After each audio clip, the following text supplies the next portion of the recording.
左住晒。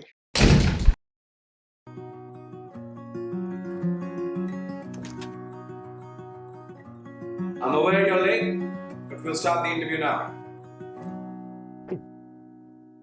Do you have any needs? I'm sorry, but we cannot accommodate your needs.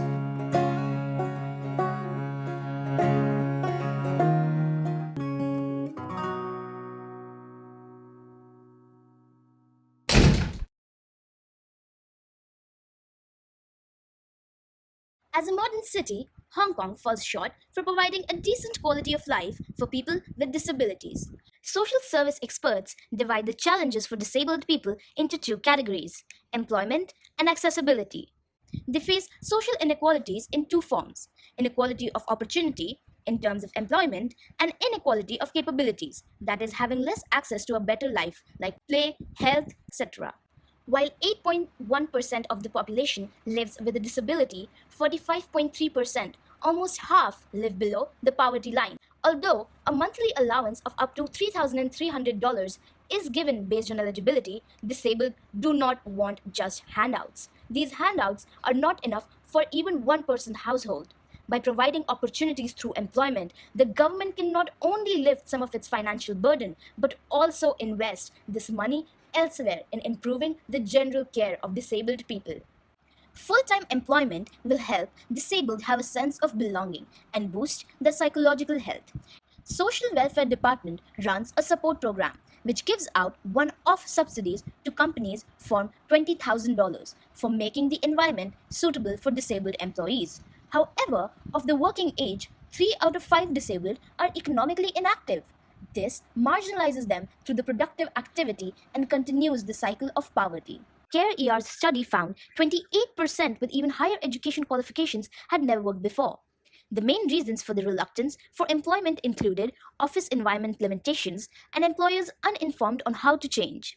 Furthermore, Equal Opportunities Commission received most complaints from disabled, accounting for 320 cases in 2016. The complaints reflected these problems. How can we accommodate people with disabilities in an office environment? Well, let's start from their pockets. Every disabled person has a government issued disability card for the proof of disability. We propose adding a disability specific QR code on the back of each card. Adding a QR code that, when scanned, allows employers to find a government website with necessary information on how to accommodate disabled employees. These web resources are extremely easy to access, considering that QR codes can be read on smartphones, which have over 100% penetration in Hong Kong. This QR code can also have links to other relevant websites. For example, by scanning the QR code, employer can get information about type of disability, which is specially put in the QR code to provide privacy, any medicine to treat sudden attacks, for example cramps, and how they can use the $20,000 grant provided by the government for specific type of disability under the budget with approximate cost for general items. For example, company XYZ scans QR code on Prule's disabled card. The list of items they get that help ease their accommodation includes movable disc with soft close drawers, disabled friendly chair, foldable wheelchair, $2,000, increasing width for doors, $4,000, toilet with grab rails, $3,000, movable monitor, $800, special mouse, $1,000, totaling $14,000. Some things, such as accessible toilets, will not be needed to be created again for the next disabled employee. Although our idea is grounded for wheelchair users, it can be applied to all other types of disabilities in order to reduce inequalities. One thing public can do is to ask Google Maps, LinkedIn, and Facebook to give the businesses an option to list themselves as disabled friendly. This can help the interviewees knowing whether the business has accessible infrastructure and other disability accommodations.